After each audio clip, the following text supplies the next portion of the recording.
你 LDL 都4.2，其實都幾犀利喎，係啊，即係你壞膽固醇嗱，好膽固醇高就冇所謂啦，你壞膽固醇高其實真係唔係咁好嘅。其實你唔好成日覺得你咁瘦，膽固醇唔會高，其實就唔係好關事嘅，係啊。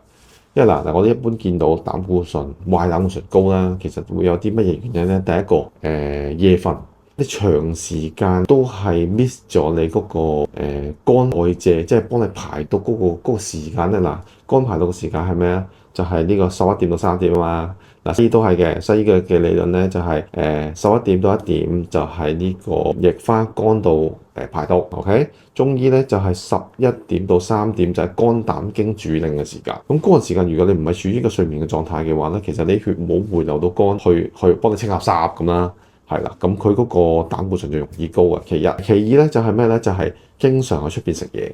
即係你經常上出邊啲嗰啲油咧冇咁靚，嗰啲一啲花生油啊，其實嗰啲就好容易食得花生油，其實好容易膽固醇高，係啦。即係出邊啲油咧用得唔係咁靚咧，咁你經常喺出邊食咧，佢膽固醇就容易高。嗱，如果你屋企用嘅話咧，就自己啦嚇，兩隻油交替用嘅初榨橄欖油同埋牛油果油，嗰啲比較優質嘅油脂咧，咁你就冇咁容易令到你嘅膽固醇爆上去咯。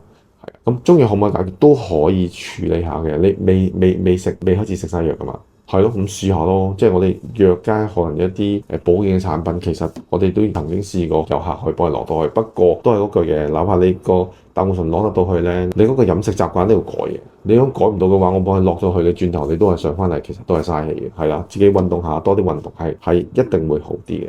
咁你好過你一開始又食藥又食得晒咩？